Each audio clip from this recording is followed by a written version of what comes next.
श्री राम जय राम। श्री राम जय राम जय जय राम। श्री राम जय राम जय राम। श्री राम जय राम जय जय राम। श्री राम जय राम जय राम। श्री राम जय राम जय जय राम। श्री राम जय राम जय राम। श्री राम जय राम जय जय राम। श्री राम जय राम जय राम। श्री राम जय राम जय जय राम। श्री राम जय राम जय राम। श्री राम जय राम जय जय राम। श्री राम जय राम जय राम। श्री राम जय राम जय जय राम। श्री राम जय राम जय राम। श्री राम जय राम जय जय राम। श्री राम जय राम जय राम। श्री राम जय राम जय जय राम। श्री राम जय राम जय राम। श्री राम जय राम जय जय राम। श्री राम जय राम जय राम। श्री राम जय राम जय जय राम। श्री राम जय राम जय राम। श्री राम जय राम जय जय राम। श्री राम जय राम जय राम। श्री राम जय राम जय जय राम। श्री राम जय राम जय राम। श्री राम जय राम जय जय राम। श्री राम जय राम जय राम। श्री राम जय राम जय जय राम। श्री राम जय राम जय राम। श्री राम जय राम जय जय राम। श्री राम जय राम जय राम। श्री राम जय राम जय जय राम। श्री राम जय राम जय राम। श्री राम जय राम जय जय राम। श्री राम जय राम जय राम। जानकी जीवन स्मरण जय जय राम।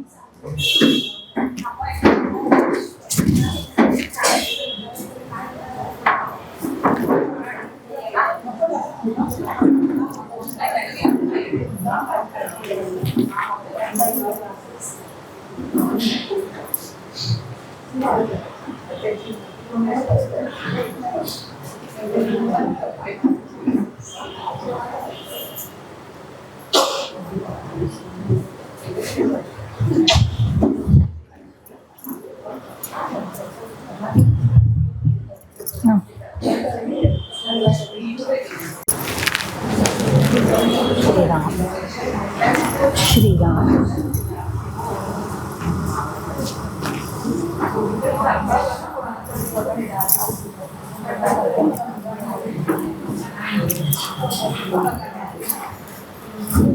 नमस्कार, माझं नाव सौ संगीता आनंद देव.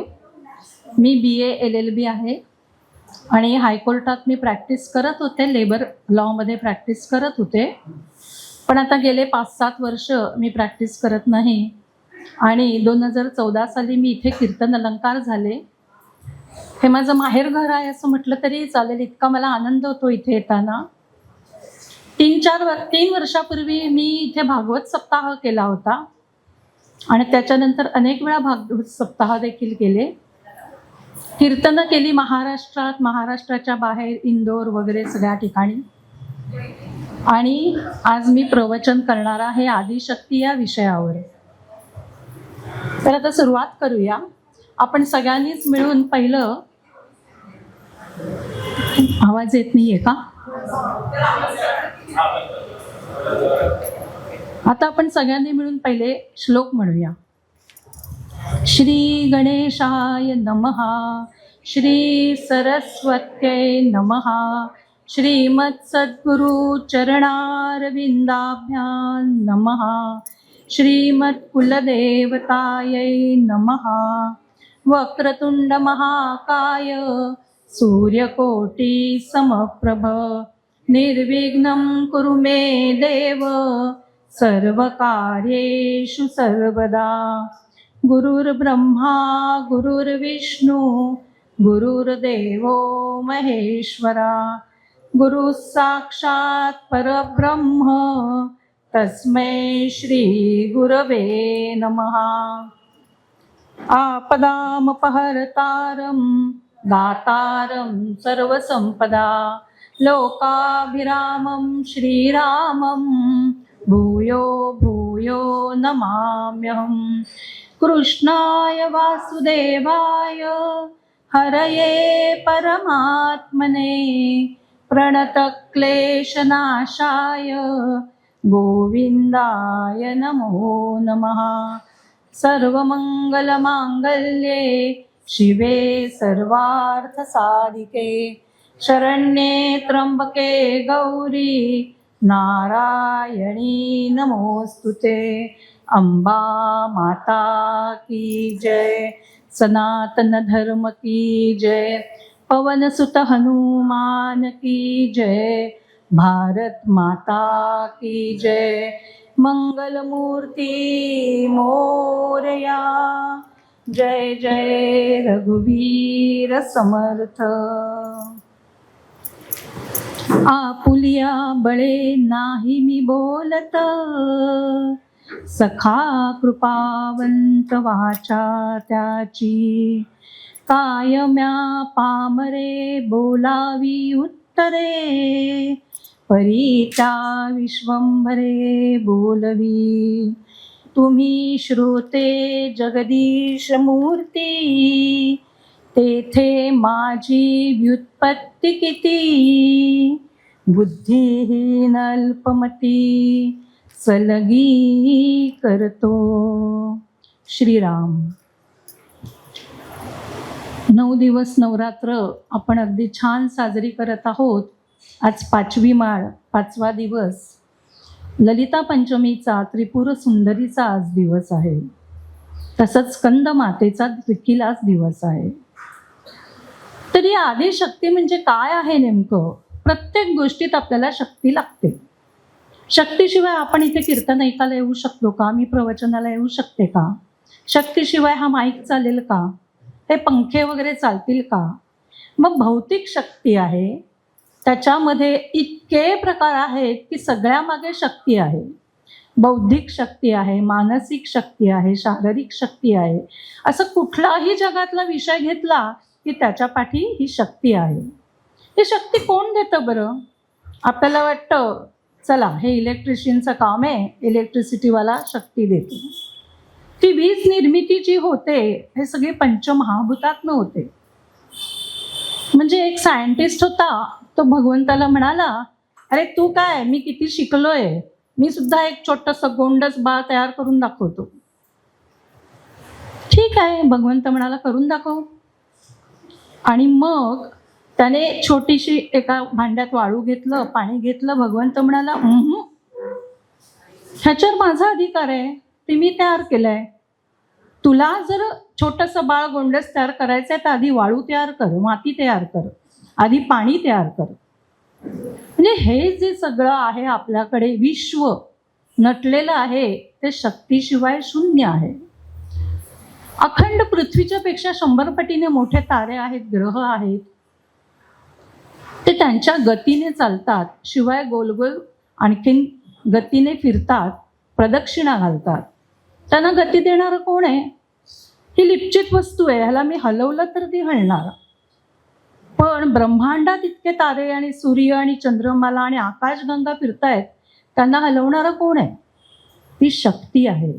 आणि तीच ती पराशक्ती म्हणजे आदिशक्ती आहे। आता आपल्याला वाटतं ब्रह्मा विष्णू महेश यांनी आपल्याला जन्माला घातलं, पण ब्रह्म तर कमळातूनच आला।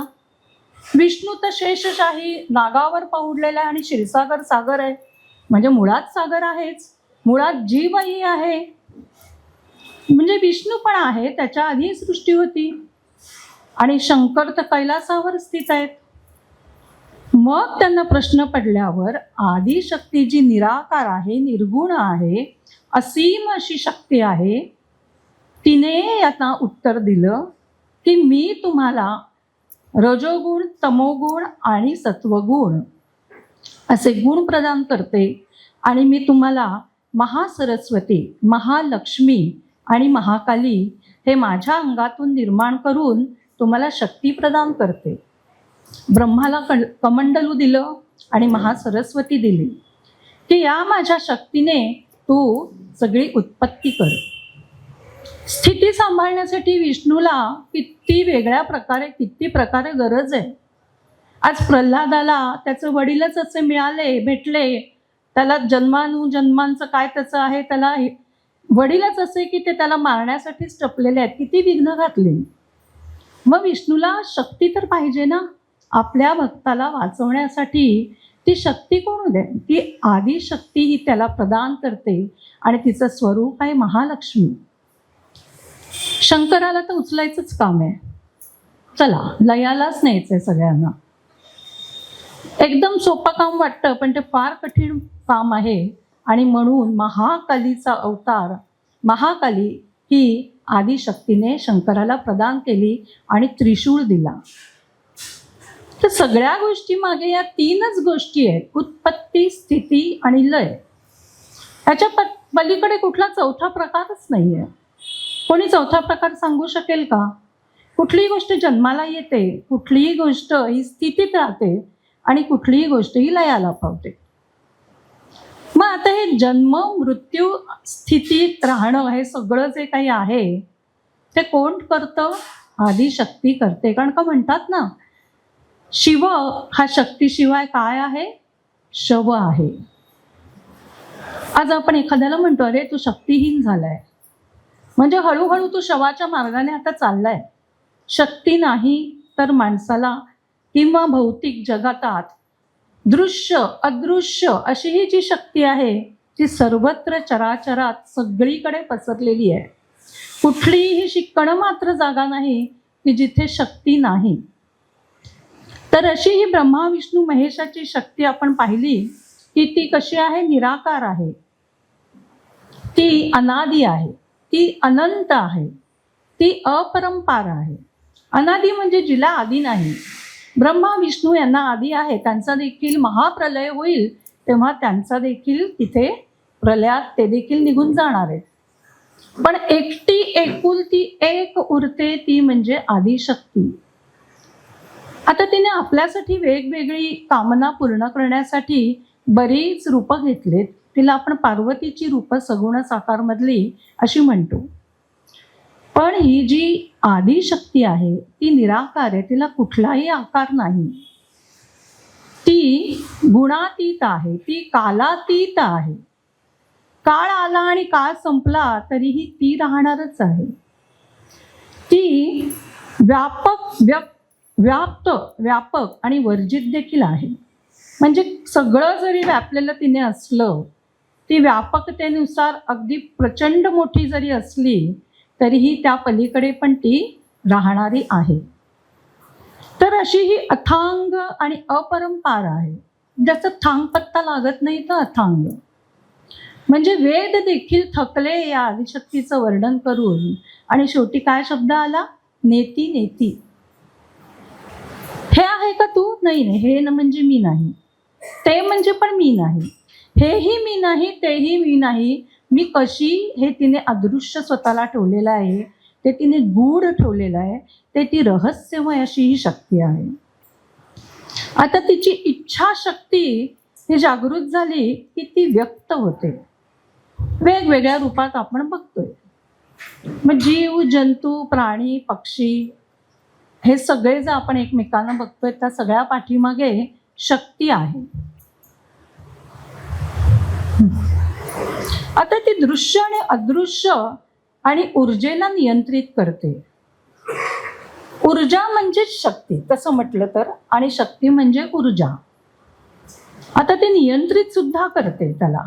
ते आपण कसं ते पुढे बघू.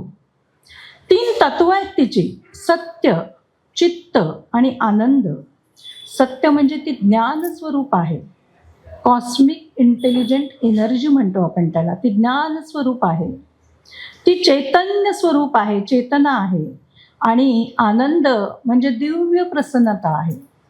आता आनंदाची व्याख्या आपण काय करतो? एखादा नवा मोबाईल आलाय दुकानात, हे एवढे भले मोठे तो मोबाईल घेण्यासाठी खचून गर्दी, आणि मग तो नवा मोबाईल कॉलेजच्या मुलाला मिळाला की त्याला आनंद होतो. तो आनंद आहे का? खरा तो क्षणभंगूर आहे. परमानंद ज्याला म्हणतात, स्वानंद ज्याला म्हणतात, तो आनंद ही देवी आपल्याला देत असते. तर कशी देते तेही आनंद स्वरूप आपण बघणार आहोत आजच्या प्रवचनामध्ये. तर आज 5वा दिवस. सगळ्यांना ललिता पंचमीच्या शुभेच्छा. आपण आता स्कंद मातेकडे येऊया. स्कंद मातेची कथा, आता आपण घरोघरी तिची पूजा करतोय, आपल्याकडे घटस्थापना जरी होत नसली तरी आपण जवळच्या देवळात जाऊन दर्शन घेतो. माळ काही जण लावत असतात नेहमी, आणि आपल्या अन्नपूर्णा देवीला जी आपल्या घरात, आपल्या देवघरात असते, तिची आपण मनोभावे पूजा करत असतो. मग 9 दिवसात या देवीने वेगवेगळी रूपं घेतलेली आहेत. सगळ्यात मूळ कथा कुठे आहे देवीचं सगुण रूप घेण्याची, तर ती दाक्षायणी. आपल्या सगळ्यांना कथा माहितीच आहे, तरी अगदी थोडक्यात सांगते. दक्ष प्रजापतीने, म्हणजे सतीचे वडील दक्ष प्रजापतीने एक यज्ञ आखला. त्याने ब्रह्माला बोलवलं, विष्णूला बोलवलं आणि आमंत्रण सुंदर करून त्यांचं स्वागतही खूप केलं. पण शंकराला, महेशाला काही बोलावणं केलं नाही. सगळे विमानाशी उडून उडून जात आहेत, बघतेही नटून थटून सगळे जात आहेत कुठे. तेव्हा शंकराची पत्नी सती म्हणाली की अहो, हे सगळे कुठे चाललेत? अगं, तुझ्या माहेरी तुझ्या वडिलांनी, दक्ष प्रजापतीने एक यज्ञ आखलाय, पण तेथे मला आमंत्रण नाहीये, तर आपण जाणं उचित नाही. आमंत्रणाशिवाय जाऊ नये, हे एक तर पहिलं तत्व आपल्याला कळतं. दुसरं, ती म्हणाली माझेच वडील ना, माझंच माहेर ना, मला कशाला लागतं आमंत्रण, चला जाऊया. म्हणून ती गेली. शंकर तिला सांगत होते, महेश, की नको जाऊस, तिथे तुला अपमान सहन होणार नाही. ते सगळं जाणत असतात, भविष्य जाणत असतात, सगळं जाणत असतात. ती गेली आणि तिथे बघितलं तर ब्रह्मा विष्णू छान विराजमान झालेले आहेत. पण शंकराला मात्र आमंत्रण नाही, बोलावणं नाही. याबद्दल विचारणा केली वडिलांची, तर दक्ष प्रजापतींनी उलट नावच ठेवली, अमंगळ असा, अभद्र असा तुझा पती, स्मशानात राहतो, भस्म लावतो, रुंडमाळा गळ्यात घालतो, अशाला मी का बोलवू इथे? मी नाही बोलावणार. तुम्ही शंकराचा अपमान करताय, मला लाज वाटते, मला इतकी लाज वाटते. तुमची मुलगी दाक्षायणी म्हणून मला म्हणून घेण्याची. म्हणून ती तिथल्या तिथे विचार न करता किंवा विचार करून ती तिथे योगाग्नी, जठराग्नी ही एकदम उत्पन्न करते आणि त्यातून स्वतःला दहन करून घेते. आता हे शंकराला वृत्त कळल्यावर थैथ्याट करतो, येतो तिकडे आणि तिचं कलेवर आहे तो हातात घेतो आणि आता पूर्ण ब्रह्मांडाचा तोल जायला लागतो. पण तेव्हा विष्णू काय करतात, आपलं सुदर्शन चक्र टाकतात आणि त्या कलेवराचे 51 तुकडे होतात आणि ते सगळीकडे पसरतात. त्याला आपण 51 शक्तिपीठ असं म्हणतो. तर अशी ही पार्वती रूप जी सती आहे, ती तपश्चर्या खूप करते, खूप तपस्या करते. इतकी तपश्चर्या करते कारण का आता हे ध्यानमग्न झालेले आहेत. शंकर पुन्हा लग्न करणार नाही असं म्हणतायत.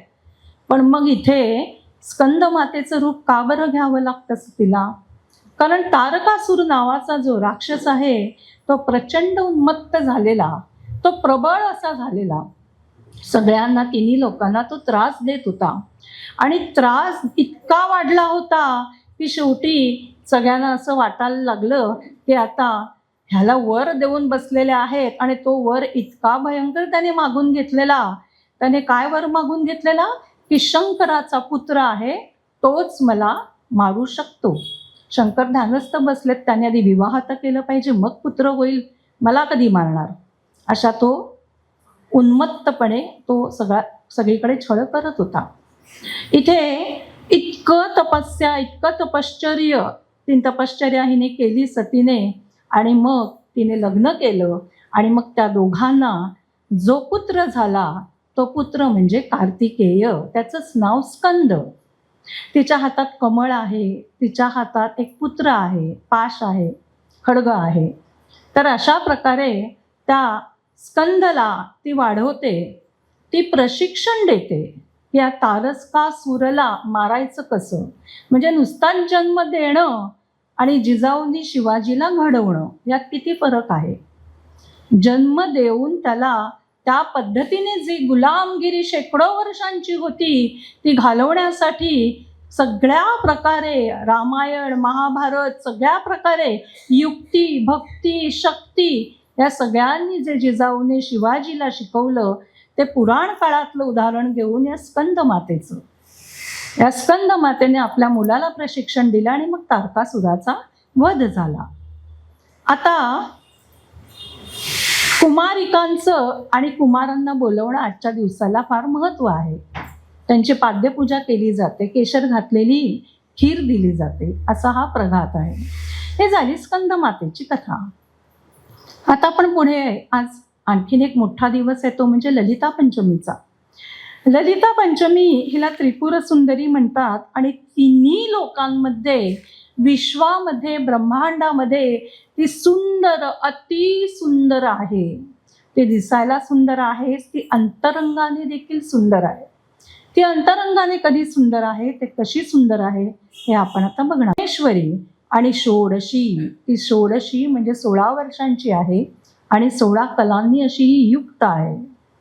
सदाशिवाच्या नाभीवर कमळावरती आसनस्थ आहे. पाश, अंकुश, धनुष्य, बाण तिच्या हातांमध्ये आहे. ब्रह्म, विष्णू, शिव आणि रुद्र ह्यांच्यावरती स्थित आहे आणि ती मेरू पर्वतावर असते, शिखरावर असते आणि तो ब्रह्मांडीय पर्वत म्हणून ओळखला जातो. 4 दिशांना तिचे 4 चेहरे आहेत, 4 दिशांना, आणि एक चेहरा आहे तो वरच्या दिशेला आहे, म्हणून तिला पंचवक्र असे देखील म्हटले जाते. आता ते पंचवक्रचे नावं ऐका. तत्पुरुष, सद्योजात, वामदेव, अघोर आणि ईशानदे शिव अशी ही तिची प्रतीकं आहेत. आता श्रीविद्या आणि श्रीचक्र ह्याला आपल्यामध्ये खूप महत्त्व आहे. श्रीविद्या इतकी गूढ रहस्यमय विद्या आहे, ती मुळात गुरूंकडनं शिष्याकडे येते. ती नुसती अशी घेता येत नाही. त्या श्रीविद्यामध्ये काय महत्त्वाचं आहे तर सुषुम्ना नाडी, पिंगला नाडी, इडा नाडी आणि मन, बुद्धी, चित्त यामध्ये ती स्थित झालेली आहे ललिता गौरी, त्रिपुर सुंदरी. ती भोग मोक्ष असं सगळं आपल्याला हवं ते मिळवून देते. आता तिची मूर्ती आणि हे गूढ हे काय आहे नेमकं तर तिची एक मंदिराची देखील कथा आहे. मंदिराची कथा मी सांगण्याच्या आधी तिची कथा सांगते. त्रिपुर सुंदरीची कथा ती कशी प्रकट झाली तर कामदेवाला शंकराने मारून टाकलं आणि मग त्याचं भस्म, राख आहे ती राहिली. श्री गणेश, गणपती त्या राखेजवळ आले, त्यांना सांगितलं तुम्ही त्याच्यात आता जीव ओता. आता तो तामसी वृत्तीनेच जाळला गेला होता, त्यामुळे तो तामसी झाला, असा असुर एक निर्माण झाला. आणि त्या असुराला काय झालं की त्याने इतकी म्हणजे श्री गणेशानेच सांगितलं की तू शिव आराधना कर, तू शिव उपासना कर. आणि त्याने ती इतकी कठोर अशी शिव उपासना केली आणि मग शिव प्रसन्न झाले आणि मग त्यांनी वर मागून घेतला की मला अमरत्व द्या. तेव्हा भगवान शंकर म्हणाले इथे जो जन्माला येतो त्याला मरावंच लागतं, त्यामुळे अमरत्व काही देऊ शकणार नाही, तू दुसरं काहीतरी मागून घे. मग त्याने दुसरं मागितलं की त्रिदेव मला मारू शकणार नाहीत आणि कोणत्याही योनीतून जन्माला आलेला मला मारू शकणार नाही, कोणत्याही योनीतून. मग आता उरलं कोण? त्यामुळे जीव, जंतू, प्राणी, पक्षी सगळेच कोणत्याही योनीतून मारू शकणार नाही. आणि म्हणून तो परत प्रबळ झाला इतका आणि सगळ्यांवर चालून येऊ लागला. सगळे देव सुद्धा त्रस्त झाले आणि मग ते म्हणू लागले की आता याच्यावर काहीतरी उपाय केला पाहिजे. मग ती पराशक्ती जी आहे, आदिशक्ती, तिचीच फक्त उपासना करावी लागेल. म्हणून ब्रह्मदेवाने यज्ञ केला आणि त्या यज्ञामध्ये इतर सगळ्या देवदेवतांना सांगितलं की तुम्ही तुमची सगळी शक्ती ह्याच्यात द्या. आणि मग ती शक्ती इतकी निर्माण झाली की त्यातनं त्रिपुर सुंदरी अशी ही जन्माला आली. आणि मग तिने हा जो भंड आहे त्या भंडासुराला, त्याचं नाव भंडासूर पडलं, त्या भंडासुराचा त्याने वध केला. तर अशा प्रकारे ही तिची कथा. आणि तिच्या देवळाची एक कथा आहे की धनमाणिक्य नावाचा एक राजा होता. त्याला स्वप्नामध्ये कासवावर बसलेला विष्णू असं एक सुंदर देऊळ काढायचं मनात आलं. पण देवीने त्याला स्वप्नात दृष्टांत दिला की तू माझी स्थापना कर. मग बंगालच्या इकडून त्या देवीला आणलं गेलं आणि तिने सांगितलं माझा प्रवास हा रात्रीच झाला पाहिजे, सूर्योदय होईच्या आधी तू मला स्थापित केलं पाहिजे, तुझ्या नगरापर्यंत तू ने. पण जर तू नगरापर्यंत नेऊ शकला नाहीस तर जिकडे म्हणून माझी स्थापना होईल तिथेच मी स्थापित होईल. आणि म्हणून त्रिपुरा म्हणून जे गाव आहे तिथे ती स्थापित झाली आणि तिथे शक्तिपीठातला तिचा उजवा पाय आहे असं म्हटलं जातं. आता ही श्रीविद्या फार मोठी आहे ज्याच्याबद्दल आपण फार कमी ऐकलंय. काय आहे ही श्रीविद्या? ही तांत्रिक विद्या आहे. तंत्र म्हटलं की आपल्याला भीतीच वाटते. जारण मारण कोणीतरी मुतमाणी कोकणातली लोक जर असतील अशी तर त्यांना पहिला विश्वास असतो काही झालं की देवाकडे जा, कारण का श्रद्धा असते ना, विश्वास असतो ना की तो आपला काहीतरी बरं करेल. पण मूठमार आणि या सगळ्या गोष्टीवर ना खूप खूप असं आपल्याला तंत्रमंत्र म्हटलं, पण तांत्रिक विद्या ही आपल्याला स्वतःला मी कोण हे ओळखण्याची आहे. मी म्हणजे आत्मा त्यापर्यंत पोहोचण्याची आहे. वेगवेगळ्या सिद्धी ज्या असतात, कोणी नुसता हात लावला तरी त्याचा रोग बरा होतो, कोणी 10 फूट उंच, कोणी म्हणतं मी नक्षत्रात आत्ताच फिरून आलो.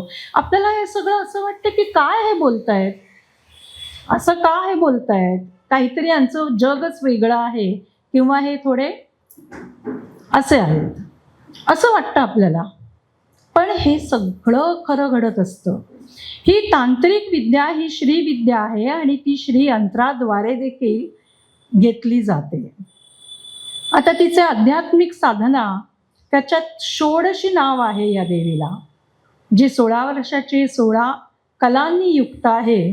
ती 16 मंत्राची दीक्षा आणि जप आणि ज्ञान तांत्रिक विद्या ही या देवीची उपासना आहे. रात्री 9 ते 1 या देवीच्या देवळामध्ये, त्रिपुरा सुंदरी या देवळामध्ये त्रिपुराला तिची पूजा अर्चा केली जाते.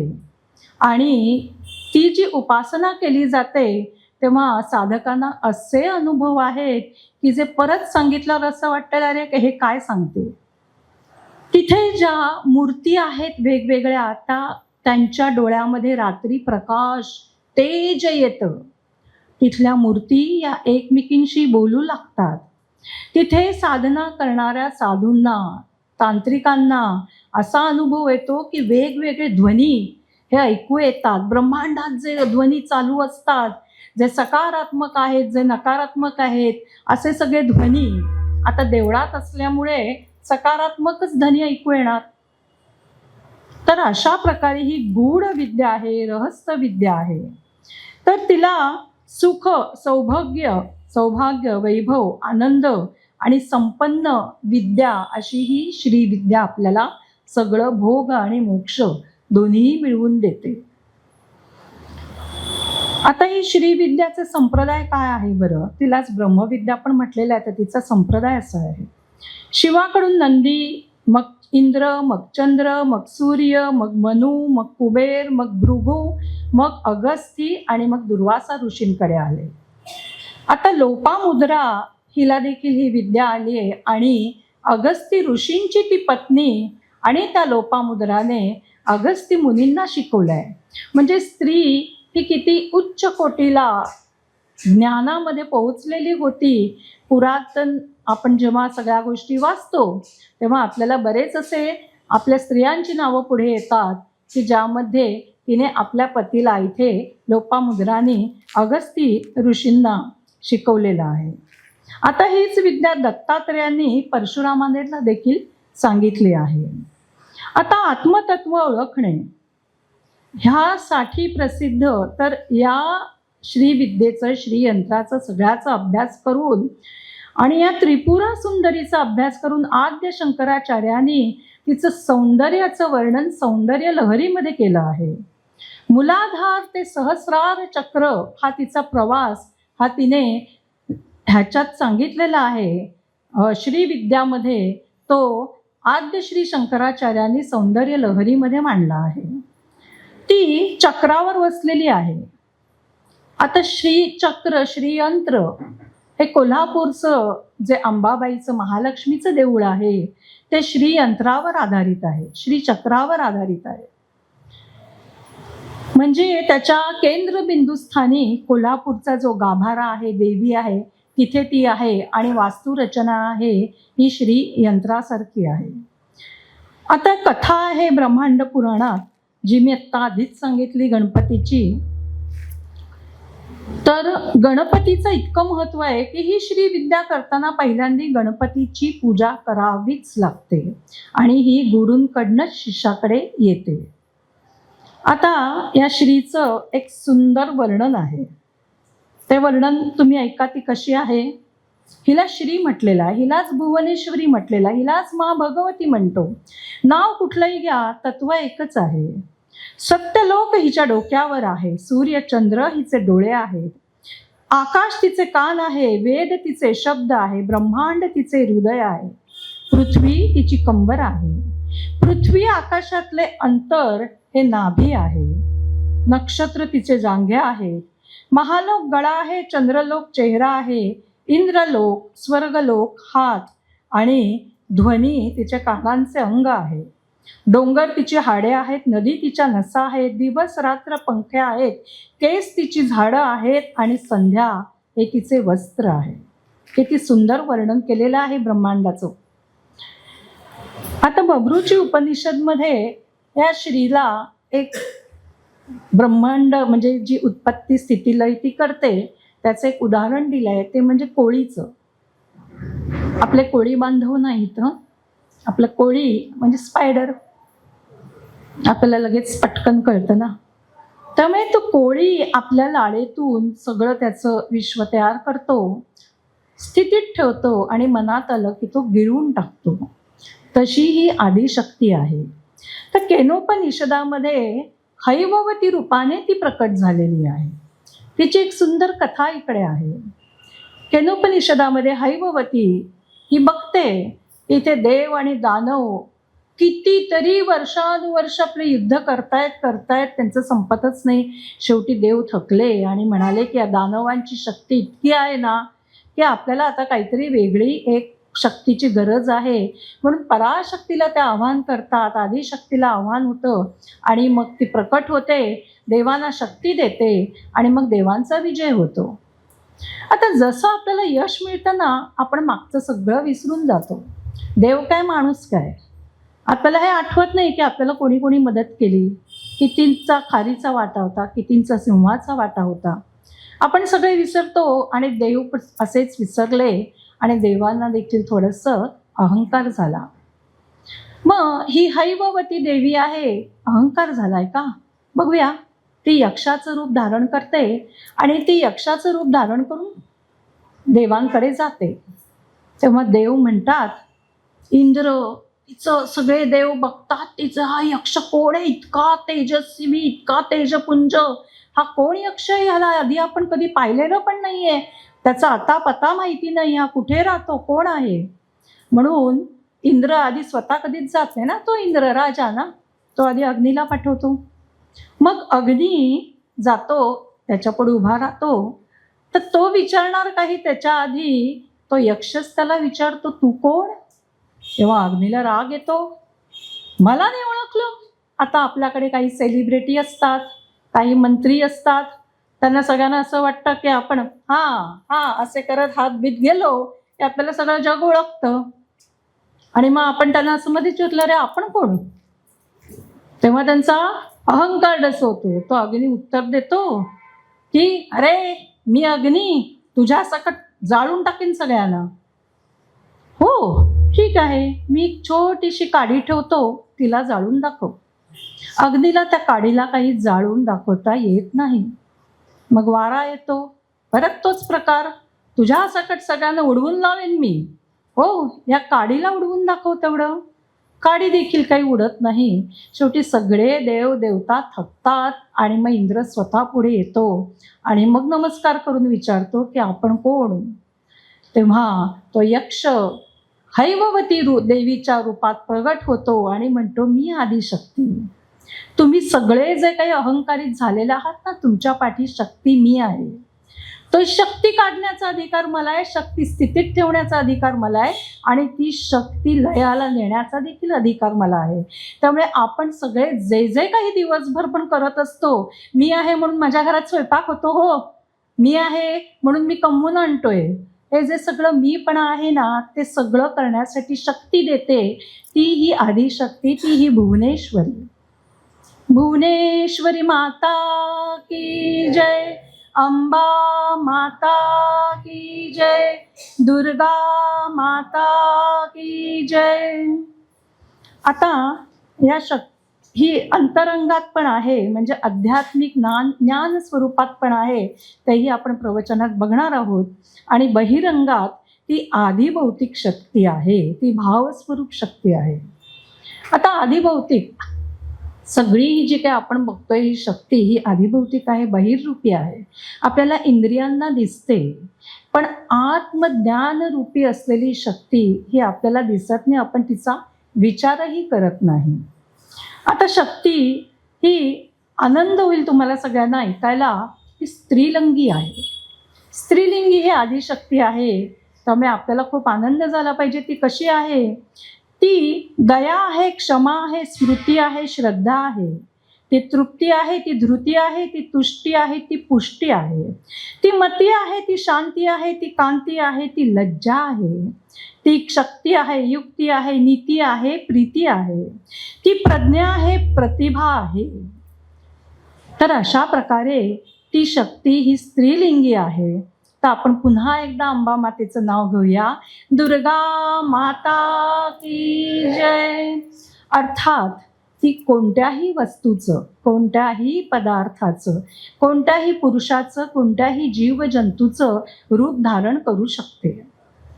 आता ती दोन प्रकारे तिची रूपं आहेत. सगळ्यांनाच माहिती आहे आपल्याला, परारूप आहे तिचं आदिशक्तीचं आणि आपलं दुसरं रूप आहे ते अपरा शक्तीचं. भूमिरापो नलो वायु खम मनो बुद्धिरेवच अहंकार इतियम मे भिन्ना प्रकृती रष्टदा.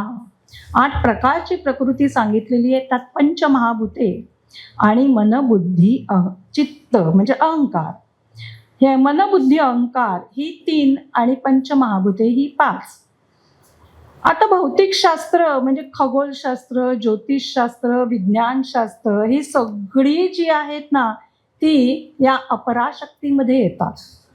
आणि पराशक्ती जी आहे ती या सगळ्याच्या पलीकडे जी आहे, जी आत्मस्वरूप आहे, जी ज्ञानस्वरूप आहे आणि जी क्षेत्रज्ञ स्वरूप आहे, जी सर्वोच्च ऊर्जा आहे आणि ती ऊर्जा सृष्टीच्या चराचरामध्ये भरलेली आहे. आता एखादी ही जी शक्ती आहे ती एवढ्यापुरतीच आहे, मर्यादित आहे. पण पराशक्ती आहे ती एखादा असा अणुरेणूतला कण सुद्धा अशी नाही की ज्याच्यात ती मावलेली नाही, सामावलेली नाही. आता तिचं कार्य काय आहे बरं? तर तिची 5 प्रकारची कार्य आहेत. एक आहे तिरोभाव, मग उत्पत्ती स्थिती लय माहितीच आहेत हे 3. आणि 5वं आहे ते म्हणजे अनुग्रह. तिरोभाव म्हणजे काय आहे? तर आविर्भावच्या उलट. आविर्भाव म्हणजे प्रगट होणे. एखादी शक्ती ही प्रगट होते, त्याला आपण आविर्भाव म्हणतो.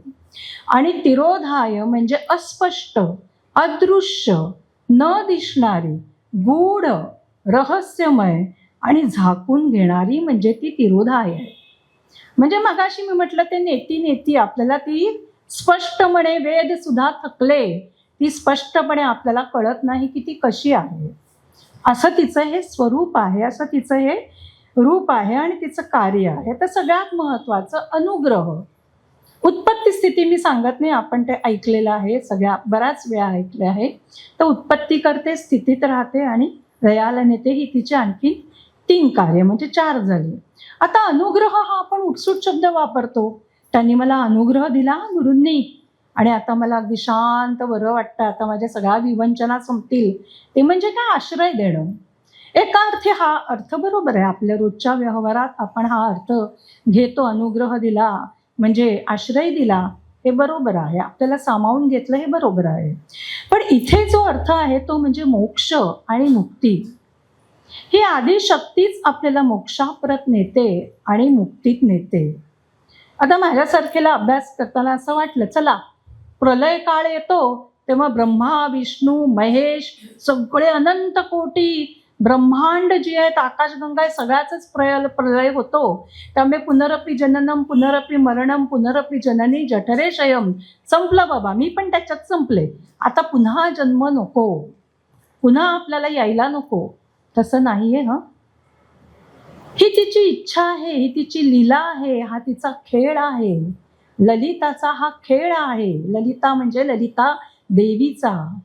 तिला हवं तेव्हा ती एकटी एकुलती एकटीच राहते आणि तिला हवं ती अनंत कोटी ब्रह्मांड याची उत्पत्ती करते, स्थितीत ठेवते आणि लयाला नेते. पण म्हणून आपण लयाला जातो का पूर्णपणे? नाही. आपलं शास्त्र असं म्हणतं, कर्माचा सिद्धांत हा राहतो. जी जी कर्म आपण केलेली आहेत ती कर्म, त्याचं सगळं प्रारब्ध संचित हे जमा झालेलं असतं. हे ती ज्ञान स्वरूप आहे, तिच्या लक्षात आहे प्रत्येकाच्या. म्हणजे कोटी जंतू आहेत, कोटी अळ्या आहेत, कोटी मासे आहेत, किती प्राणी आहेत आणि अजून तर किती जणांचा शोध लागतो आपल्याला. नव्याने आपण बघत असतो की या प्राण्याचा शोध लागला, हा कितीतरी असा आहे तसा आहे. त्या सगळ्यांचं ज्ञान तिला आहे, सगळ्याच्या कर्माचं ज्ञान तिला आहे. आणि म्हणूनच आपण आपल्या संचित प्रारब्धानुसार कर्माच्या गतीने पुन्हा जन्माला येतो. म्हणजे प्रलय झाल्यावर आपण जात नाही, आपण पुन्हा जन्माला येतो. पण मग जन्माला आल्यानंतर जागृत, आता सगळ्या तिच्यात अवस्था ज्या आहेत आपल्या, त्याच्यामध्ये आपल्याला मार्ग मिळतोय का मोक्ष आणि मुक्तीला नेण्याचा? आपण मोक्ष कसा मिळवू शकतो, मुक्ती कशी मिळवू शकतो? तर तिच्या अवस्था आधी आपण जाणून घेऊ आणि मग मोक्षापर्यंत जाऊ. तिच्या अवस्था अशा आहेत. जागृत अवस्था, तिच्या अवस्था म्हणण्यापेक्षा आपण ज्या जगतो आहोत त्या अवस्था अशा आहेत. जागृत अवस्था, स्वप्न अवस्था, नंतर सुषुप्ती आणि मग तुरिया. आता जागृत अवस्था काय आहे मी पहिल्यांदा वाचून दाखवते आणि मग मी छान लिहिलंय ते कारण, आणि मग तुम्हाला समजावून सांगते. मन विचार कल्पना संकल्प विकल्प हे जागृत अवस्थेत असतात. फक्त त्यावेळेला जागृत अवस्थेत असतात दिसणारा जो देह आहे, म्हणजे हा 5 फूट 2 इंचाचा जो देह आहे, म्हणजे मी असं समजते या देहाला. मी संगीता देव. त्या देहाशी मी जी वेगळी आहे, आता हा एक देह आहे आणि मी काय म्हणते, मी जी वेगळी आहे, जी देहच नाही ती तादात्म्य पावते. तादात्म्य पावणं हा एक आध्यात्मिक शब्द आहे, त्याचा अर्थ आपण बघू. वास्तविक मी जागृत अवस्थेतील देह नाही, म्हणजे जागृत अवस्थेतला देह तो सत्यच आहे, पण मी जी वेगळी आहे ती या देहाशी तादात्म्य पावल्याने स्वतःला या जागृत अवस्थेतील देह समजते. आता जागृत अवस्था काय आहे? मी तुम्हाला बघते, तुम्ही मला बघताय. आपण या देहालाच देह समजतोय ना. आपण हा पलीकडे माझा एक देह आहे ही संकल्पना तरी आपल्याला पटते का? आपल्याला असं माहिती आहे का की मी या देहा पलीकडे आहे? खरी तर जे कृष्णमूर्ती हे खूप मोठे विद्वान तत्व होऊन गेले आणि तत्ववेत्ता होऊन गेले, आणि ते म्हणाले, खूप त्यांचं आजारपण चालू होतं, गुडघे अतिशय दुखत होते आणि त्यांना एक छानपैकी कुठेतरी बोलावण्यात आलं होतं की तुम्ही बोला. तेव्हा इतके विव्हळत होते तर त्यांच्या शिष्याने त्यांना म्हटलं की तुम्ही कसं येणार, कसं बोलणार, कसं बसणार? छे, माझ्या देहाला त्रास आहे ना, माझ्या पायांना त्रास आहे ना, मी तर चांगला आहे, मी बोलेन, मला काही फरक पडत नाहीये, मी उलट जास्त छान बोलेन. आता आपल्या देहाला वेगळं करणं आणि मी वेगळं होणं किती कठीण आहे. हे या मोठ्या लोकांना जमतं, हे आपल्याला जमायला हा कुठेतरी विचार आपल्या मनात आला पाहिजे, डोकावला पाहिजे. आता ती मी जी वेगळी आहे म्हणजे आत्मा, म्हणजे चैतन्य. आत्मा म्हणजे काय आहे? आत्मा म्हणजे जे चैतन्य रूप आहे सगळीकडे, जे पसरलेलं आहे, जे देह गेला तरी आपला सूक्ष्म देह आणि त्याचा प्रवास गरुड पुराणात सगळं सांगितलेलं आहे. आपली संस्कृती इतकी महान आहे, आपले वेद इतके महान आहेत की सगळ्याला त्यांनी दाखले देखील दिलेले आहेत. तर ही जी मी वेगळी आहे ती इतकी एकरूप झालेली आहे, ताब्यातनं पावलेली आहे की शरीर आणि हा आत्मा हे एकरूप झाल्यामुळे मी स्वतःला मीच समजते. मी आत्म्याला विसरले, मला आत्म्याचा पूर्णपणे विसर झालेला आहे. आणि म्हणून जागृत अवस्थेत 5 फूट 3 इंचाचा हा जो देह आहे, त्या देहालाच काहीतरी खरचटलं, देहालाच काहीतरी लागलं, त्या देहालाच भूक लागली, तहान लागली, त्या देहाला कोणीतरी सकाळी काहीतरी बोललं आणि दिवसभर मी ते वाक्य डोक्यात घेऊन बसले आणि माझ्या सगळ्या आनंदी स्वभावाचा मी गोंधळ करून घातला. कोणीतरी काहीतरी बोललं आणि म्हणून रात्री माझी झोपच उडाली. आता झोप न येण्याचं तर मोठंच एक हेच होऊन गेलेलं आहे. उठसूट सगळे म्हणतात अगं मला झोपच येत नाही. झोपत पण असतात सगळे, पण मानसिक एक जी तृप्ती असते ती मिळत नाही. आता कीर्तनात झोप कोणाला येत नाही, सगळेच झोपलेले असतात बघावं तेव्हा अशी डुलकी. आणि मग अंबा माता की जय, पंढरीनाथ महाराज की जय, हे आम्हाला त्यासाठीच दिलेलं आहे की सगळे जे निद्रिस्त आहेत ना, झोपतायत ना, ते जागे होऊ दे. आणि मग खडखड अरे हा काहीतरी चाललंय पूर्ण. तर अशी ही जी जागृत अवस्था आहे, तिथे मी जागृत अवस्थेमध्ये या स्थूल देहालाच पकडून चालते. आत्मदेह आहे, आत्म आहे, आत्मा चैतन्य, ह्याचा संपूर्ण विसर पडलेला आहे मला. आणि मी जागृत अवस्थेत आहे, या देहाला देह समजते. आता स्वप्न, दुसरी अवस्था आहे स्वप्न अवस्था. आपण सगळेच, कोणी म्हणेल का मी कधी स्वप्नच पाहिलं नाही, पडल्या पडल्या मला झोप येते, असं कधी होतं? कामगार बिमगार आपण काहीतरी भरपूर काम केलं आहे तेव्हा झोप तरी लागत नाही, नाहीतर अगदी पडल्या पडल्या झोप येते, तरी स्वप्न ही पडतातच, असं आहे. मग आता मी पहिलं परत वाचते आणि मग सांगते. मन, विचार, कल्पना, संकल्प, विकल्प इत्यादी स्वप्न अवस्थेत असतात. फक्त त्यावेळी स्वप्न अवस्थेत दिसणारा देह म्हणजे मी असं समजत असते की त्या देहाशी मी जी वेगळी आहे तादात्म्य पावते. वास्तविक मी स्वप्नातील देह नाही. स्वप्न अवस्थेत ज्या देहाला मी समजत होते तो सत्यच आहे, पण मी जी वेगळी आहे ती या स्वप्नातल्या देहाशी तादात्म्य पावल्याने स्वतःला हा स्वप्न अवस्थेतील देह समजते आणि मी स्वप्नातील देहालाच मी समजते आणि ते स्वप्न अवस्थेसाठी सत्यच असतं. आता एक उदाहरणच देते. मी एक स्वप्न पाहिलं, झोपले. आता मी स्वप्न अवस्थेत गेले, त्यामुळे जागृती अवस्था माझी संपलेली आहे. मला कळत नाहीये मी कुशीवर झोपले का ताट मानेने झोपले. माझी जागृती अवस्था ही पूर्ण संपलेली आहे आणि मी स्वप्नामध्ये गेलेली आहे. आणि स्वप्नामध्ये मी काय पाहते की मी आणि माझी मैत्रीण क्रॉफर्ड मार्केटला एका निश्चित स्थळी असे भेटलो आणि खूप दोघींनाही शॉपिंग करायचं आहे.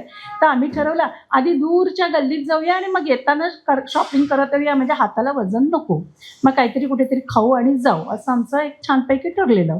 हे सगळं मी स्वप्नात बघते. आम्ही दोघी भेटलो. अरे काय बँडवाल्या, आज मी पण लाल ड्रेस घातला, तूही लाल ड्रेस घातल्या. नेहमीच आमचे सगळे स्वप्न मी रंगवते. सगळे डायलॉग जे आपण रोजच्या व्यवहारात मारतो ते मी स्वप्नात सगळे बोलते आहे त्या मैत्रिणीशी. आणि आम्ही म्हटलं शी किती बाई गर्दी वाढली नुसती, इथे 50ला 3, 50ला 3, 100ला 2, 100ला 2 आपल्या कानावर आदळतायत वस्तू. हाऊकर्सवाले बडबड करतायत, बोलतायत. आम्ही आपल्या पुढे जातोय, सगळे स्वप्न बघते मी.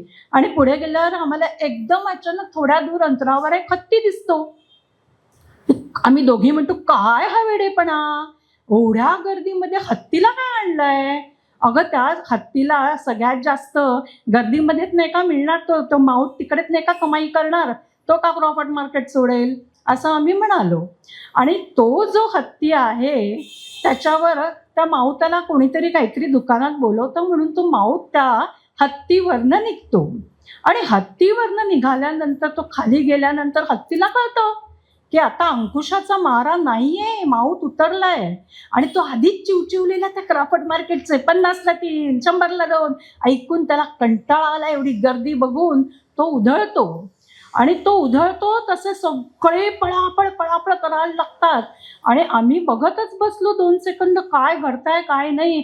आणि त्या हत्तीची नजर आमच्या 2 लाल ड्रेसवर आहे असं आम्हाला वाटतं आणि जी धडकी भरते आम्हाला.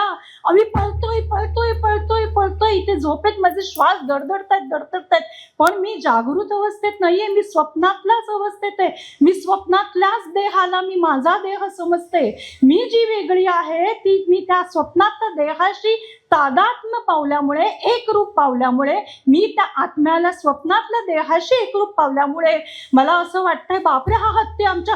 अगं संगीता पळ, आम्ही धाडतोय बरं. ते 100 वर्षापूर्वीच्या बिल्डिंगा, चिंचोळा, त्याच्यात तो एवढासा तो जिन्याचा रस्ता, 50 माणसं त्याच्यात घुसतात. आम्हाला घुसायलाच अरे जा ना आत, जा ना. नाही कोणी जाते आत. चल इथून पुढे जाऊया. जो तो चढो की पळो करून सोडला हत्तीने. एकाने त्याच्या पुढे मालगाडी टाकली, त्याने एका पायाने चिंदामिंदा केला आणि तो आमच्याकडे बघतच येतोय. लालच त्याला आमचा ड्रेस दिसतोय आणि आमचा गैरसमज असा झालाय की तो आमच्या पाठी आहे. आणि मी सगळं हे स्वप्न बघते, धडधडते आणि मग धाडकन उठते आणि मी बघते मी तर माझ्या कॉटवर आहे, पलंगावर छानपैकी मी पांघरून घेऊन कुशीवर झोपले होते आणि मी एकदम, मला असं घाम पण फुटलाय. आता मी जागृत अवस्थेत आल्यावर माझी ती जी स्वप्न अवस्था आहे ती भंग पावली, ती तुटली. पण मी स्वप्न पाहत असताना मला जागृत अवस्थेत मी अशी झोपले आणि आता मी स्वप्न पाहते हे वाटत होतं का? नव्हतं वाटत. तेव्हा जर स्वप्नातलं मी जे सगळं बघत होते तेच स्वप्नातला तोच देह हा माझ्यासाठी सत्यातला देह होता. म्हणजे सत्यातला म्हणजे स्वप्नातल्या देहालाच मी तो देह समजत होते आणि आत्मबुद्धी मी जी वेगळी आहे, ह्या स्वप्नापेक्षा पण मी जी वेगळी आत्मस्वरूप आहे, चैतन्य स्वरूप आहे, ती मी जी वेगळी ती नाही. आता दुसरी अवस्था सुषुप्ती.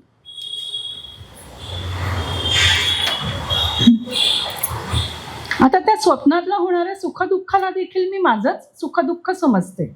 म्हणजे आपण स्वप्न कधी कधी भयानक बघतो आणि आपण एकदम जागे होतो आणि नंतर बघतो अरे सगळंच तर ठीकठाक आहे, मी का असं वाईट स्वप्न पाहिलं.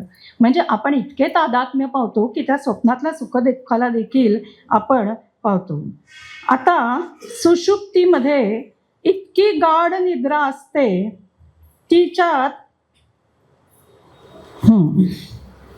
तिच्यामध्ये 1 तास का 2 तास अशी गाढ निद्रा असते.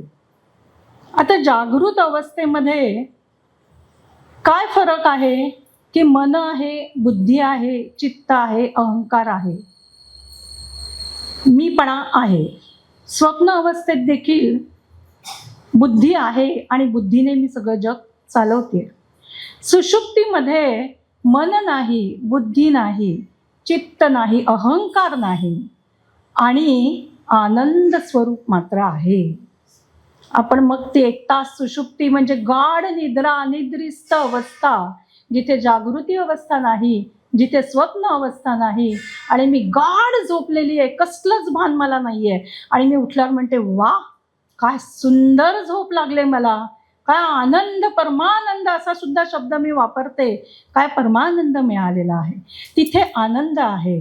पण आता या सगळ्यामध्ये काय आहे, जागृत अवस्थामध्ये पण सगळं मनबुद्धी चित्त अहंकार मीपणा सगळं आहे, पण तिथे काडी मात्र आत्मज्ञान नाही. काडी मात्र मला मी आत्मा आहे ह्याचा पूर्ण विसर आहे, काडी मात्र मला नाही. स्वप्नातही नाही. सुषुप्तीमध्ये मला आनंद मिळालाय, पण तिथेही माझं अज्ञानच आहे.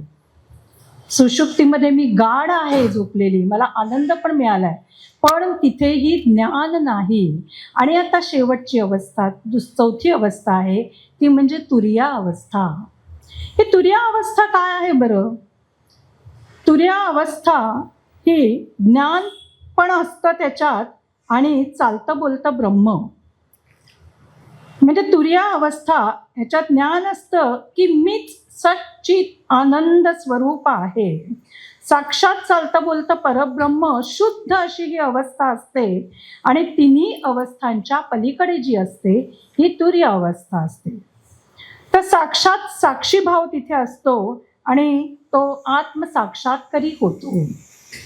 आता जीव आणि शिव ह्याचं मिलन जे होतं म्हणतात ते तुर्यावस्थेत होतं. आपण आपली ओळख करून देताना जागृत अवस्थेतलीच करून देतो ना. आपण आद्य श्री शंकराचार्यांनी कशी ओळख करून दिली? जेव्हा ते गुरु गोविंदपाद यांच्याकडे नर्मदेकाठी गेले आणि गोविंदपाद हे समाधिस्थ होते आणि सगळे शिष्य त्यांचे बसले होते. आद्य श्री शंकराचार्य म्हणजे तेव्हा ते शंकर म्हणून होते, तेव्हा ते शंकराचार्य झाले नव्हते. तो शंकरही बसला होता आणि जेव्हा गुरु गोविंदपादांनी समाधीतून बाहेर आले आणि त्यांनी विचारलं की हा नवा बालक कोण आहे, तेव्हा त्यांनी काय ओळख करून दिली? मी आर्यंबाचा शंकर नाही, मी शंकर नाही, मी या गावी राहणारा शंकर नाही, अशी नाही ओळख करून दिली. त्यांनी ओळख करून दिली, तू कोण विचारल्यावर मनोबुद्धी अहंकार चित्तानि नाहम न च श्रोत्र जिव्हे न च घ्राण नेत्रे न च व्योम भूमीर्न तेजो न वायू चिदानंद रूप शिवोहोम शिवोहोम.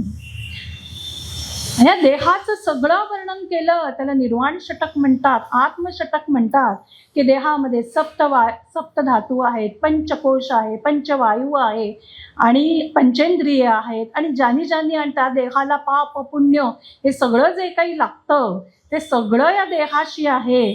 पण मी त्या पलीकडचा सच्चित आनंद स्वरूप आहे. तर ही झाली तुर्यावस्था.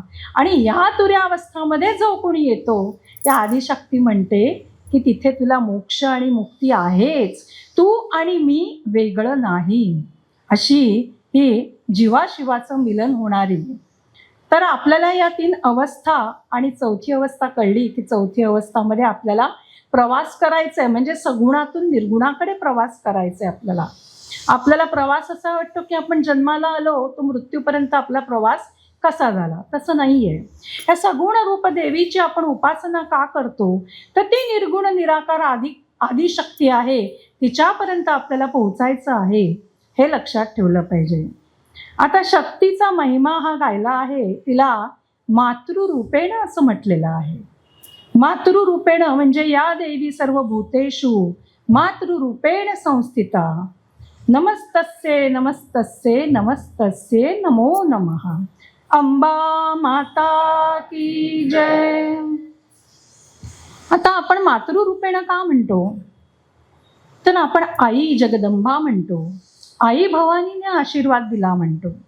आपण भारताला देखील मातेचं स्वरूप दिलेलं आहे. आपण अंबा की जय नाही म्हणत, दुर्गा की जय नाही म्हणत, जय म्हणतो. आता ही मातृरूपेण आहे, ती आपली रक्षा आपल्याला ती मातृरूपेणच घेते. म्हणजे ज्या आटपाट नगराच्या कथा आहेत त्याच्यात जी काही भीती घातलेली आहे ती तशी कधीच नसते. आता ललिता देवीचा आजचा दिवस, त्याच्यात देखील एक कथा आलेली आहे. एक आटपाट नगर असतं आणि आवळे जावळे हे 2 बंधू असतात. तर ते आवळे जावळे बंधू यांचे आईवडील लहानपणीच वारतात, देशोधडीला त्यांना लागावं लागतं. ते चालत फिरत भुकेले एका ठिकाणी येतात आणि एक ब्राह्मण जो आहे तो त्यांना बघतो. तो काक बळी देण्यासाठी आलेला असतो. तो त्यांना आपल्या घरी बोलवतो, जेवू खाऊ घालतो आणि त्यांना म्हणतो तुम्ही आता परके झालात, माझ्याकडेच राहा. वेदध्यान शिकवतो आणि तो ललिता पंचमीचे व्रत मात्र दरवर्षी न चुकता करीत असतो. तर अशा या आटपाट नगराच्या कथामध्ये काहीतरी असं एक भलतंच असतं ना आपल्याला वेगळं, असं आपण विश्वास नाही, तसं या कथेत देखील आहे. ते दोघंही भाऊ खूप शिकतात आणि आपापला संसार म्हणतात वेगळे होतात. आणि मग त्यातला छोटा भाऊ आहे तो काही ललिता पंचमीचं व्रत नीट करत नाही. तो पुन्हा गरीब होतो आणि म्हणतो पत्नीला की मी पैसा आणि सगळं मिळवेन मगच येईन. तो येतो एका नगरात चालत येतो. त्या नगराचं नाव उपांग आणि त्या राजाचं नाव देखील उपांग. आणि तिथे एक ललितेचं देऊळ असतं. तो गुराखीला विचारतो मला इथे राहायला मिळेल का? हो, तो गुराखी म्हणतो मिळेल ना राहायला, इथे ललिता देवीचं देऊळ आहे, तुम्ही तिकडे राहा.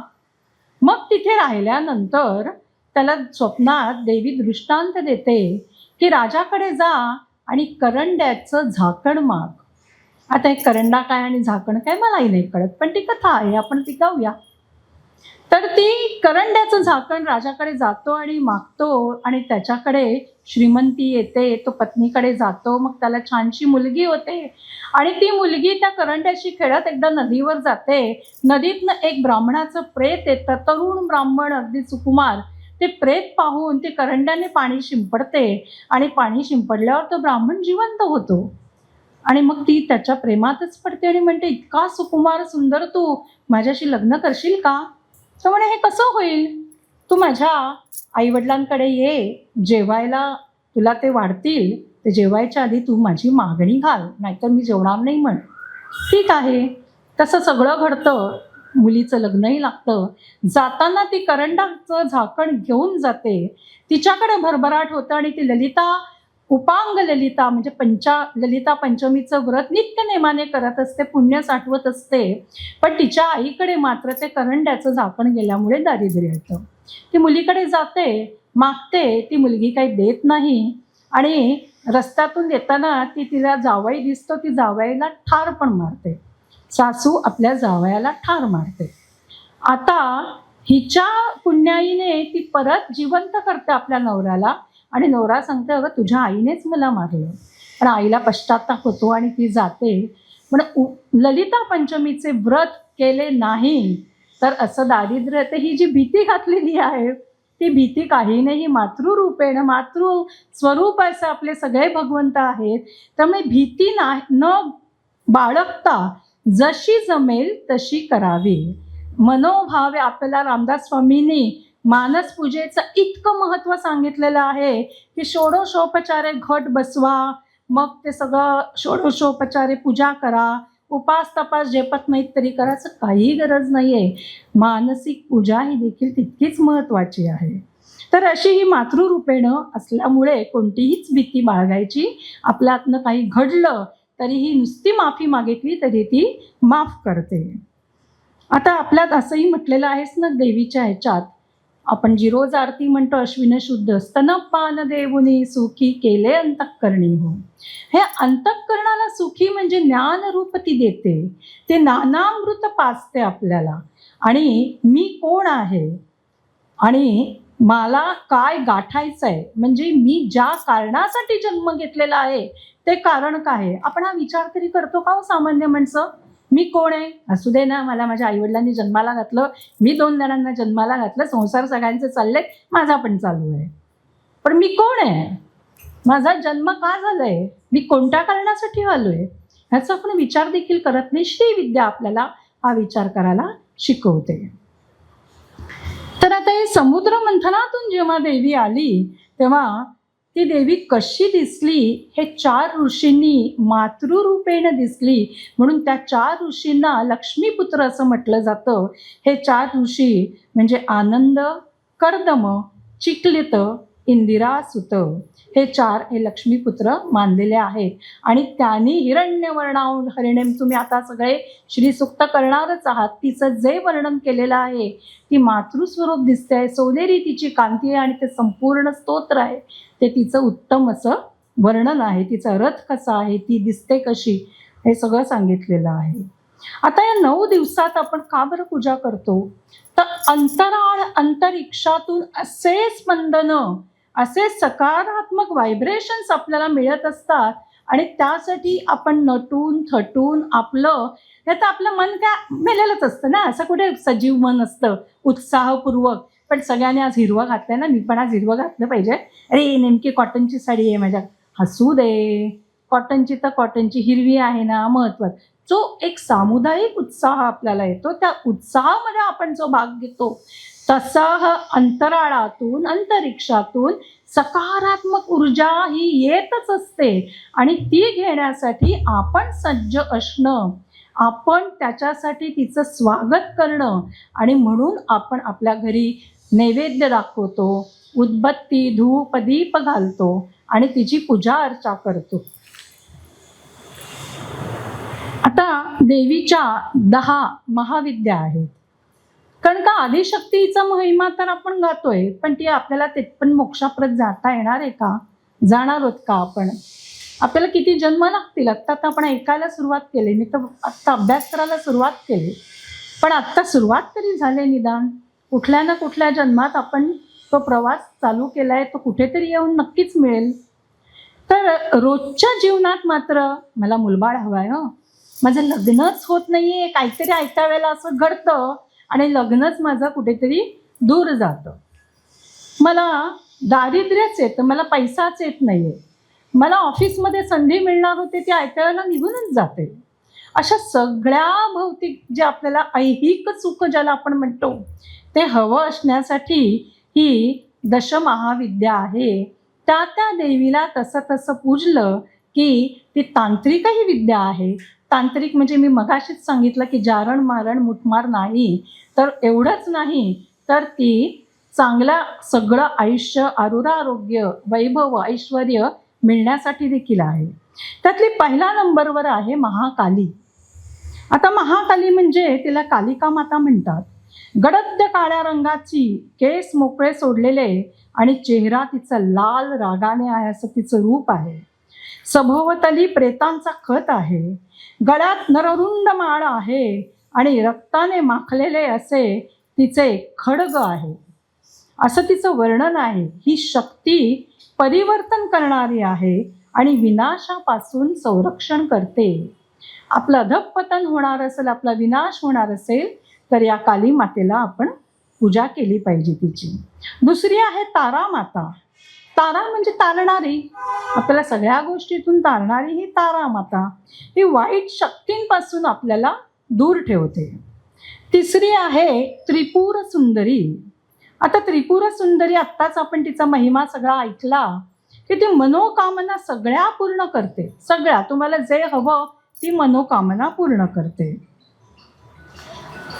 तर जर लग्नाला उशीर होत असेल, मी मगाशी म्हटलं, तर लग्नाला उशीर होणाऱ्यांनी या त्रिपुर देवीची पूजा केली पाहिजे, म्हणजे त्यांचं कसं पटकन लग्न होईल. भुवनेश्वरी. भुवनेश्वरी ही जगाच्या ऐश्वर्याची अधिपती आहे. ती घरामध्ये येणारे किंवा वाहनामध्ये येणारे जे अडथळे आहेत ती दूर करते. भैरवी. भैरवी माता आहे, तिचं भयानक रूप आहे. काळ भैरवाची ती पत्नी आहे. भूत, अंधार आणि शत्रूवर विजय मिळवते. आता अनेकांना आपल्याला भूत दिसलं, रक्त पडताना दिसलं, आणखीन काहीतरी दिसलं, किंवा या वास्तूमध्ये कोणीतरी तिसरी शक्ती आहे जे आपल्याला नकारात्मक जाणवते आहे आणि आपल्याला भीतीच वाटते. काही काही वास्तू असतात बघा, जिथे वास्तूत पाऊल ठेवल्याच आपल्याला वाटतं कधी निघतोय इकडून, कधी निघतोय. तर अशा वेळेला अशी जर अंधाराची भीती काहींना वाटत असते, काळोख झाला ना की सगळीकडचं लाईट लावत सुटतात हे, तर ते त्यासाठी या भैरवी मातेची पूजा केली पाहिजे. नंतरची आहे छिन्नमस्ता. तिला मुंडकेच नाही आहे. एका हातात तिने स्वतःचं मुंडक धरलेलं आहे, दुसऱ्या हातात तिने खंजीर धरलेला आहे आणि तांत्रिक होण्यासाठी आणि सिद्धी मिळवण्यासाठी या छिन्नमस्ता देवीची पूजा केली जाते. धुमावती. आता ही भयानक आणि कुरूप आहे. या देवीने सगळी रूपं घेतली आहेत बघा.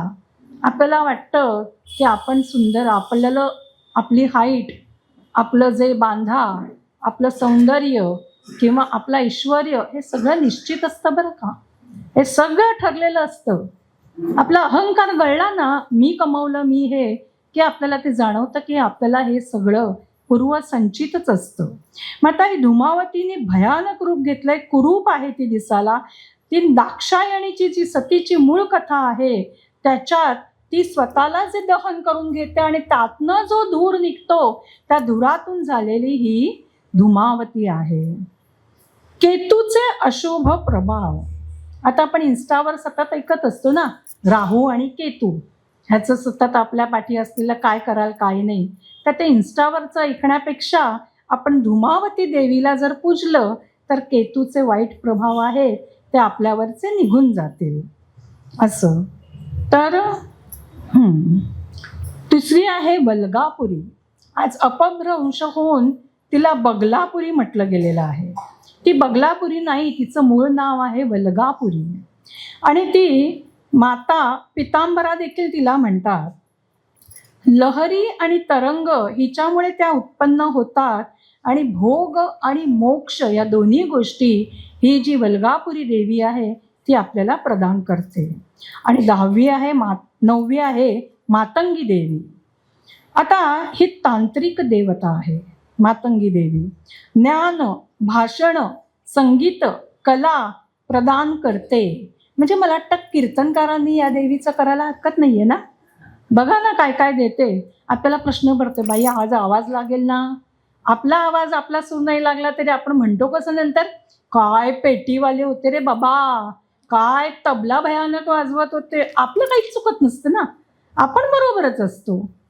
आपण ही सगळी कीर्तनकार, प्रवचनकार यांनी वक्तृत्व छान मिळवण्यासाठी मातंगी देवीचं, म्हणजे ती तांत्रिक देवता असली तरी ज्ञान प्रदान करते, भाषण आपलं सुधारते, संगीताची आपल्याला शिक्षा देते, ती कला देते. आणि ती अशी आपल्याला, शिवाचे नाव हे मातंग आहे आणि त्याची शक्ती ही मातंगी आहे. डोक्यावर तिने चंद्र धारण केलेला आहे. 4 हातात, आता तिच्या एका हातात पोपट आहे, एका हातात वीणा आहे, एका हातात खड्ग आहे आणि एका हातात वेद आहे. अशी ही सुंदर मातंगी देवी. आणि 10वी आहे ती म्हणजे कमला देवी. ही ज्ञानाची देवी आहे. विष्णूच्या पत्नीचे दुसरं नाव विष्णूची पत्नी कमला देवी आहे. ती व्यक्तीचे ऋण संपवते. आता ऋण म्हटलं की आपल्याला पैशाचंच ऋण वाटतं ना. मातृ ऋण असतं, पितृ ऋण असतं, आचार्यांचं ऋण असतं. आणि समाजात आपण वावरत असताना आपल्यावर अनेकांचे ऋण असतात, जे आपण खिचगंटीत पण धरत नाही खरं एरवी तर. आपल्याला आपलं यश संपादन झालं, मिळालं हवं ते, की आपण विसरून जातो ना. हा आपला स्वभावच आहे, कोणी वेगळा नाही आहे त्याच्यातून. त्यामुळे ते जे सगळे ऋण आहेत ते ऋण उतरवण्यासाठी आपल्याला कमला देवीची प्रार्थना केली पाहिजे. आता विचारांची, ब्रह्मांडांची शक्ती, ही ब्रह्मांडीय शक्ती काय आहे तर जागृत आणि जाणीवपूर्ण अशी ही शक्ती आहे. ती आपल्याशी संवाद साधते. किती वेळा आपण म्हणतो ना की मला काहीतरी कल्पना येतच होती, मला काहीतरी वाटतच होतं, असं काहीतरी घडणार आहे, हे प्रत्येकालाच जाणवतं. ती संवाद साधत असते, पण आपल्याला तो संवाद ऐकण्याची, साधण्याची कला प्राप्त नाही. कारण का आपण आपल्याच ह्याच्यात तंद्रीत, आपल्याला कुठे ज्ञान हवं आहे, कुठे मोक्ष मुक्ती कोणाला हवं आहे. इथे कोणाला तरी हवं आहे का? कोणी बसलेत त्यातलं कोणी म्हणेल का मला मोक्ष हवं आहे? अरे वा, एक हात आलेला आहे, आपण जोरदार टाळ्या वाजूया की त्याने मोक्ष इथे सांगितलेले आहे तिने. खूप छान. पुनरपी जननम पुनरपी मरण नको. उलट सगळे काय म्हणतात, पुढच्या जन्मी मला असा जन्म नको, हं, मला हे मिळू दे ते मिळू दे. म्हणजे किती अज्ञान, किती भरभरून अज्ञान भरलेलं आहे की या जन्मात परिपूर्ण असा कोणी आहे का? सुख जवळावडे आणि दुःख पर्वतावडे असण्यासाठी, ते पर्वतावडं दुःख झेलण्यासाठीच आपण पुनर्जन्म मागतो का, असा प्रश्न पडतो. त्यामुळे हे ध्यान, प्राणायाम, योगा ह्यानी ती शोषली जाते. आता आपण ही ब्रह्मांडीय शक्ती कशी घेऊ शकतो तर प्राणिक हिलिंग आपण ऐकलं असेल, आपण योगा करतो, आपण ध्यानधारणा करतो, आपण आपल्याला श्वास येतो ना त्याच्यावर कधी लक्षच देत नाही. हे श्वासच खरं तर आपल्याला आपल्या शरीराच्या आत्मिक उन्नतीकडे घेऊन जातात. श्वासावर नियंत्रण मिळवणं, श्वास एका लयीत, एका गतीत हे करणं, ह्याला इतकं महत्त्व आहे की सगळ्या पलीकडे जातो आपण. म्हणजे नुसतंच हे शरीर आणि नुसतंच आपलं हे जे कर्ममार्ग आहे आणि करत राहतोय, सकाळी उठल्यापासून रात्र कधी जाते आपल्याला कळत पण नाही. दिवस जातात, आठवडे, महिने, वर्ष, आणि हा देह एवढा मोठा पुसला गेला आहे आणि तरीही आपल्याला जगायचंच असतं. मृत्यू आला की म्हणतो नाही नाही नाही, अरे ते व्हेंटिलेटर काय आणि काय अर्थ आहे का त्याला? जावं ना छानपैकी पूर्वाभिमुख असं बसावं. आणि का मृत्यूला आपण घालवतोय? कारण का आपल्याला मृत्यू शिकवलेलाच नाही, तो आनंद स्वरूप आहे. ही दिशाच आपल्याला दिलेली नाही. आपल्याला फक्त एवढंच माहिती आहे की जन्माला यायचं आणि स्थितीत राहायचं. तर ह्या सगळ्याचं जे ध्यान धारणा केली तर आपल्याला आपल्या जीवनाचा खरा अर्थ हा उमजतो. मी कोण आहे, माझं कारण काय आहे जन्माला येण्याचं, हे सगळं आपल्याला ध्यानधारणेतून देखील समजतं. आता ही दृश्य अदृश्य अशी ही जीव ऊर्जेला नियंत्रित करते आणि ऊर्जेत कण आणि प्रतिकण निर्माण होत असतात आणि सतत नाश देखील होतात. कण आणि प्रतिकण हे निर्माण होतात आणि सतत नाश होतात. हे सतत चालूच असतं. त्याला क्वांटम उतार आणि चढाव असं देखील म्हणतात. प्राण आणि पदार्थांनी हे विश्व बनले आहे आणि गुरुत्वाकर्षण आणि विचारांची शक्ती हे फार महत्त्वाचं आहे. गुरुत्वाकर्षण आपल्याला खेचून धरतं, पण विचारांची शक्ती ही म्हणजे द पॉवर ऑफ थॉट, ब्रह्मांड शक्तीच्या रूपात ही अस्तित्वात आहे. आता विचारांची शक्ती म्हणजे काय काय सांगू शकतो आपण की भावे यांनी विचारांची शक्ती हे पुस्तक लिहिले आहे, आपण जरूर वाचा. तसेच जेम्स ॲलन यांनी ॲज अ मॅन थिंकेट हे जरूर वाचा पुस्तक. विचारांची शक्ती म्हणजे आपल्याला जो मेंदू दिला आहे तो 15 किंवा 20% सुद्धा आपण वापरत नाही. 100%तला 15% सुद्धा मेंदू आपण वापरत नाही. जे परंपरागत, जे संस्काराने, जे भीतीने, जे काही आपण इतरांचं बघतोय त्याच्या वृत्तीने आपण चालत असतो ना, त्याच्यात विचार इतके प्रगल्भ होऊ शकतात. मग या मेंदूला प्रगल्भता आणण्यासाठी या मेंदूला प्रकाशित करण्याचा हा विचार देखील आपल्याला मनात येत नाही. आपण शरीराला छान करतो, आपण आणखीन वेगवेगळ्या प्रकारे कसं आपण करायचं स्वतःला त्याचा विचार करतो, पण मेंदूची प्रगल्भता, मेंदूला प्रकाशित करणे ह्याचा आपण विचारच करत नाही आणि त्याचा अभ्यास केला पाहिजे. आणि तो अभ्यास ही ललिता पंचमी म्हणजे ललिता पंचमीची ही त्रिपुरा सुंदरी ललिता देवी आपल्याला श्रीविद्येतून शिकवते. तर अशा प्रकारे ही त्रिपुरा सुंदरी आपल्याला अनेक आशीर्वाद देत असते.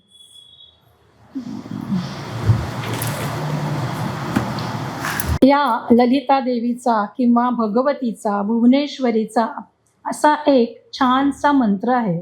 आपण तो लक्ष्मीकांत बेर्डेचा पिक्चर पाहिला होता का, थरथराट?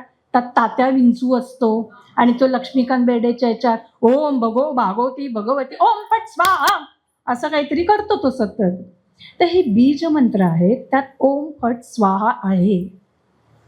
ते बीज मंत्र हे गुरूंकडनं पौरोहित्य करतात किंवा जे त्यातले जे सांगणारे असतात त्यांच्याकडनंच शिकले गेले पाहिजे. तरीही ब्रह्मा विष्णू महेश ह्यांना भगवतीने जेव्हा, दुर्गेने जेव्हा माझी शक्ती मी प्रदान करते तेव्हा मंत्र दिला की या मंत्राने तुम्हाला, मी बाबा ह्याला लुळा पांगळा केला आणि ह्याला धडधाकट केला, मी बाबा याला गरीब केला आणि याला श्रीमंत केला, असं तुम्हाला कुठलंही पाप लागायला नको. तुम्ही हा माझा मंत्र जप करा म्हणजे तुम्ही त्याच्यात येणार. तो मंत्र आहे ओम ऐं ह्रीं क्लीं चामुंडायै विच्चै, दुर्गा माता की जय, अंबा माता की जय, भवानी माता की जय, काली माता की जय. आता ही आपल्याला गुरूंकडनं शिकूनच घ्यावी लागते. पण ते जर जमत नसेल तर अनुराधा शेंडे ह्यांचा एक नुकताच यूट्यूबवर व्हिडिओ पाहिला. तो व्हिडिओ इतका छान आहे की आपली जी बाराखडी आहे, कारण का आपण ऐम ऐम पीम असे उच्चार करतो का रोजच्या व्यवहारात, संगीता एवढं संगीतापुरतं संपलं, पण हे उच्चार स्वाहा आहा आपण काय रोज मंत्र म्हणतो का, नाही करत. ते म्हणण्यासाठी ते अनुराधा शेंडे ज्या आहेत त्यांनी सांगितलं की अ आ ई ई उ उ ए ऐ ओ औ अम आहा, तसं क ख ग ग क का की की कु कु के कै को कौ कम का, ख वर्ण ग वर्ण असं सगळं जे आहे ते 12 खडी पूर्ण संपेपर्यंत आपण ती म्हटली पाहिजे. फक्त एका गोष्टीचं फरक करायचं आहे, सगळ्यावर टिंब म्हणजे अनुस्वार लावायचा आहे की ती जी शक्ती आहे, आदिशक्ती, ती जी या मंत्रातली बीज शक्ती आहे ती बाराखडीत उतरते आणि आपल्या शरीरावर अतिशय सुंदर परिणाम साधतो. आपण रोगमुक्त होतो, आपण भयमुक्त होतो, आपण चारित्र्य संपन्न होतो. सगळ्या प्रकारची शक्ती आपल्याला ही बाराखडी देते. आता उदाहरणार्थ द्यायचं म्हणजे परत आम, तुम्ही पण म्हणा, ईम ईम, ओम ओम, एम ऐम, ओ औम, आहा, कम काम किम किम, हे असं सगळं शेवटचं एकदा तरी ती बाराखडी तुम्ही म्हटली तरी तुमची तब्येत उत्तम. कारण का तिने खूप ह्याच्यावर अभ्यास केलाय, रिसर्च केलाय. कॅन्सर सारखे असाध्य रोग तिने या बाराखडीने बरे केलेले आहेत. त्यामुळे मंत्रांच्या भानगड नाही म्हणत मी, माफ करा, मंत्रांच्या याच्यात न पडता आपण हे सोपी बाराखडी घेऊ. आता अकाली मृत्यू एक शेवटचं सांगते, वेळ खूप पुढे जातोय. अकाली मृत्यू म्हणजे काय, तर या देवी आपल्याला अकाली मृत्यूतनं वाचवते. अकाल मृत्यू म्हणजे आता उदाहरण द्यायचं झालं तर प्रत्येक प्राण्याला, जीवजंतूला त्याचे श्वास पाठवलेले आहेत भगवंताने. तो तेवढेच श्वास जगतो. त्याच्या आधी कमी करण्याचा एकही श्वासाचा त्याला अधिकार नाही किंवा त्या श्वासाच्या पलीकडे वाढवण्याचा देखील त्याला अधिकार नाही. प्रत्येकजण आपले श्वास घेऊन आलेला आहे. पण अकाल मृत्यू ह्यातनं वाचायचं असेल तर आत्ताच बघा, आपलं एक एअर इंडियाचं विमान पडलं, 200-250 गेले, पण एक माणूस त्यातला वाचला. असं भूकंप येतो, आधी दैविक कितीतरी अशी संकट ओढवतात. किंवा आपण रस्त्यातनं जात असताना काहीही चूक नाही तरी एक आपल्याला बाईकवाला आहे, तो आपला धुडकावून जातो आणि आपला मृत्यू होतो. खरे आपले श्वास असतात, आपलं जगायचं असतं, आपलं जगूनही झालेलं नसतं. पण मग असं त्यातनं वाचण्यासाठी काय, त्याचं उदाहरण अकाल मृत्यू म्हणजे एक सुंदर समई अशी भरलेली आहे. ती समई धडधाकट आहे, त्याच्यात तेल सुद्धा भरपूर घातलेलं आहे. त्याच्यात ती जी वात आहे ती देखील भरपूर मोठी आहे आणि ती छान तेवते आहे. आता एखादा छोटासा मुलगा येतो आणि खेळता खेळता फुंकर मारून जातो. म्हणजे त्या समईत धडधाकट आहे, ती जी पंटी आहे ती धडधाकट आहे, त्याच्यात तेलही आहे, त्याच्यात वातही आहे. म्हणजे अजून ती 24 तास जळणार होती. पण एक छोटासा मुलगा येतो आणि खेळाखेळत फुंकर मारतो आणि जातो. तो त्या समयीचा अकाल मृत्यू होतो. मग ते पुढे गोष्ट वेगळी आहे की त्या आधीचे उरलेल्या जन्मातले श्वास आणि मग देव कसा आपल्याला पुन्हा देतो, तो वेगळा विषय आहे, तो खूप गहन विषय आहे. पण हा अकाल मृत्यू असा येऊ नये. आपलं जे श्वास दिलेले आहेत ते श्वास आपल्याला परिपूर्ण जगण्याचा अधिकार आहे. म्हणून या देवीची प्रार्थना आपण केली पाहिजे. आणि म्हणून अंबा माता की जय, दुर्गा माता की जय.